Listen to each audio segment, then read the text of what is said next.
Hey everybody, it's Pete Carmasino, Chief Market Strategist here at Chaikin Analytics. Welcome to this week's halftime show. It's November 1st, 2021, and we are in the heat of earnings season and really moving into seasonality, as we had talked about for many weeks in a row, and things are humming along. So we are looking great. The markets are kind of mixed in the morning. We were up big in the morning, kind of sold off after some manufacturing news came out. But U.S. equities were mostly higher. We're looking at potentially, another week of gains after 4 straight weeks in a row. 12 out of 14, I think, for the S&P, is, if I recall correctly. But we're seeing value outperform, after underperforming growth for a while. Energy is another standout today. You're seeing materials, chemical, consumer discretionary, I should say, especially in the auto sector. We're seeing things firm up there as well. Industrials, airlines really are among the outperformers. Now, look, we've been talking about this for a long time, and I think, and I shared this with some members, so we're giving you a little insight of what we talk about. Now, members have had access to this for weeks, and it's just an insight that we've been kind of playing out, that's been playing out over and over, and that demand for things is obviously still going on. I mean, look at autos in general, but consumer discretionary from all sorts of items in general are still in good demand. The pipeline's full, but here's what's happening. The consumer behavior is starting to change. You're starting to see, instead of, hey, let's go out and buy something and renovate something, that's changing to, hey, let's go out and do something. Let's go somewhere. Let's get on an airplane and travel, as sort of the COVID and all of this pandemic sort of anxiety is sort of relieved more and more as each day goes by. And I can tell you, I was in a conference last week in Vegas. It was packed. I mean, Vegas didn't look like it missed a beat last week. I'm sure it's coming off of some horrible, comparables. But as we walk through some of the major hotels, we've tried to get a landscape of what was going on. We're at a business conference, but during our downtime, I walked through some major hotel chains, and I'm telling you, the lines to book in were packed, like they were giving something away at the front desk. So it looks like, we're starting to see a little bit of that. So some of the names, in that industry might be firming up. They're not there yet today, but we're going to be looking at some of the names today. We're going to look at the top names, the ones that make up the most weight in the NASDAQ 100. Okay. You'll be surprised, I think, at what you'll see, but we'll flip in between the ACP platform and the Chaikin Analytics platform and show you how we kind of dive into the ETFs, the QQQ. We dive into that and show you which names have the highest weight. And then we'll look at the ratings on the ACP platform and then look at the charts on Chaikin as well. So let's dive into it and take a look. Okay, everyone, hopefully you can see my chart clearly. And these are the top names. So it's not surprising they're FANG names, but FANG isn't spelled with an M. So some people, and Google's not Google anymore, it's Alphabet. And so, it's getting a little interesting, and Tesla is not in that name either. So here's what's happening. These are the top names, and I think you're going to be surprised at what you find out here. And so the number one name in here is, and I'm going to add this, is Apple. Geez, I forgot to put Apple in here. Hold on. APPL. That's easy. So if I type in Apple, and I can add this to the list real quick. And let's do this on the fly, a little demo here of the ACP platform. Okay, so there you go. So if I look at Apple makes up over 11%, 11.02% of the QQQ. All right, that's big in and of itself. The next name just below it, next highest weight, is actually Microsoft, 9.98%. Okay, and then the third name is really Alphabet or Google, because Google has 2 share classes. They're both involved in the Qs. And one share class is 4.02%. The other one is 3.79. So that adds up, to well over 7.81. You add that to the top 3 names, Apple, Microsoft, and Google make up 28.81% of the Qs. Okay. So close to a third of the movement can be attributed to just 3 names. So we'll go through the list. Amazon makes up 7.83. Tesla makes up 4.5%. Okay. And Facebook makes up 3.81. So That in and of itself should tell you something. So the big three names are Apple, Microsoft, and Google. Pay attention to those names. But let's see what our power gauge is talking about. Start at Apple. We're neutral plus. You'll ask me, how can it be neutral plus on Apple? Well, here's what's happening with Apple. We'll go and dive into the names here. So I said I was going to show you, we have an ETF comparison. I click on the Qs and it shows me the weightings in the top 7 names. Okay. So if you see this, this is incredible. The top 7 names make up almost 45%.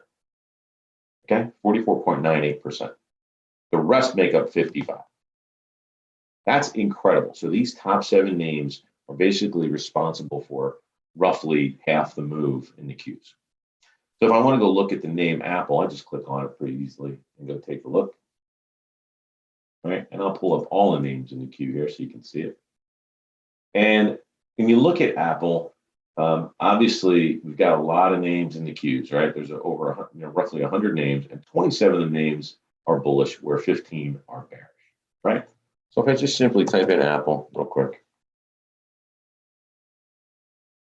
and kind of look at the setup for Apple. Now, relative strength has been strong. It's one of the leading indicators for us. We like to see it strong, but look what's happening. It's a neutral plus, okay?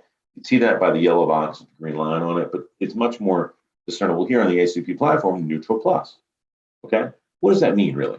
It means it's a bullish name that's below our long-term trend, all right? Now, the industry itself, tech, hardware, and storage, is in a weak position. But, I think I can argue that S&P categorizes it in that category, or in that industry, but it could be really much broader than that. But I'm spending a lot of time on Apple because it's a popular name. Now, we actually have it as overbought. It's kind of rolling over slightly. But now they're talking about chip issues and all these kind of things. Now, remember in Q1, they didn't have those issues, but now they're talking about it. So is there some demand issue here? Nope, not at all. People love the product. I use it. It's much more than just a phone, right? It's obviously all types of applications, and there's Apple stores and iTunes and all the things you can think of. So it's much more than just a communications company. It's really an interaction social media company as well. So demand's not falling, but it is sort of in trouble here from the aspect of a technical setup just being overbought, but the relative strength is really keeping this on the radar. Let's move to the next name before we run out of time here today. Amazon is the next name. And here it is again. Pete, how could you be neutral on Amazon? Oh my gosh, it's one of the best companies in the world. Absolutely it is. But I mean, really, if you look at the past year, it's really just been sideways, really range bound. It's not really moving higher or lower. It gets moving and then sells off, then buys back. I mean, it's definitely in a range bound. So I think neutral is actually a pretty good rating for the action that we're seeing in the name. And I look at neutral and remember, I think it says to you that it's got just as much upside as it does downside. You're really in a range bound stock. You might be up a few percentage points and down a few percentage points, but it is absolutely range bound. And again, it is rolling over, has been overbought, and it's just the relative strength to the SPY is pretty weak. You don't see this often in Amazon. Is it setting up for something bigger? Maybe. I don't know. But what I'm saying is estimates were crushed, right? The stock rallied to this area, the 3,500 level roughly, and then kind of sold off. And so I think that's just been par for the course for Amazon. I think there's a lot of wait and see and, kind of what's next, for Amazon. So let's look at the next one. Facebook, we know, has been in all types of headline news and headline things going on that, I'm not going to comment on the corporate culture there, but the point being is it's under stress at the moment, right? And so if you could see when it started to break down, the MACD and kind of all your technical indicators were in force, and then you had the cross, of the 50, the 20 and the 50. But we're still neutral positive on the name, right? We like the name from a standpoint of, for the power gauge, and the power gauge is 20 factors, if you remember. And those 20 factors, kind of cover, the financials, a lot of fundamentals, really, and some technicals. And we are kind of pinned all the way. However, there's some headline risk here, and you can't really account for that in here. Now, sentiment's strong. You can't argue that. No one's, it doesn't have a high level of short interest, so that makes it a bullish calculation here. but estimate trends are kind of coming down. But the rating from analysts, they're not losing faith in the name. And so you definitely have a mixed bag here. But when you see this relative strength change, I will tell you, it doesn't matter what company you're looking at, it affects the performance of the name. And so we're kind of getting in this range of maybe being oversold, but obviously 300 would probably be a support level, to watch, right? And Google, Alphabet, they've had trouble trying to change their name. And I should say, Facebook is no longer Facebook. You can see it's called Meta platforms. Like Google is called Alphabet. Nobody calls it Alphabet. Now, this has actually been great. I mean, very bullish. There's really not much issue here. And look at all of these names, really, besides Tesla and Amazon, really they're not really affected by the supply chain issues, right? So when you're in software and things of that nature, that's really the benefit. And Google's playing out as well. So if you look at the Google name here, GOOGL, on our platform, Alphabet, as we say, when you get to the power gauge rating, it's pretty bullish. I mean, so we've got a momentum breakout signaling here today. When this relative strength changes, that's something you want to pay attention to.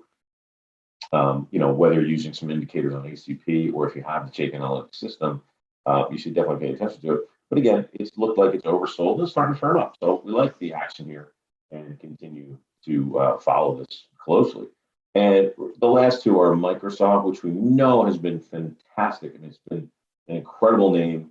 Microsoft here, right here on the list, a very bullish setup. Again, relative strength really gave us a great signal back here in June, and it's really continued to power forward. And obviously, the last one we'll look at is Tesla. I mean, Tesla just continues to defy the odds, and really, any doubters are being sort of put to bed here as you watch this name power through. And you look at Tesla on the ACP platform. If you have the plugin, which you should by now, very bullish. The only thing there is financials. That's not a surprise, but everything else is in order. And the stock really is breaking out. You can look at it really from these July levels, and even on our setup here, we were finding it moving really in a validation format back in September. Okay, everybody, I really got long-winded on that, and I appreciate your patience. But we wanted to look at those top names. I hope you learned something today about the weightings and how these things work. But it's been great seeing you. Have a great week, and we'll be back next Monday with the halftime show. Thanks. Hey, Grayson Rose here with StockCharts. Thank you so much for watching. I hope you enjoyed that video. If you did, consider giving it a like down below, maybe leave us a comment, and if you're new to the channel, you can subscribe at the link up above. We're gonna bring you daily content from an incredible collection of technical analysts and financial experts.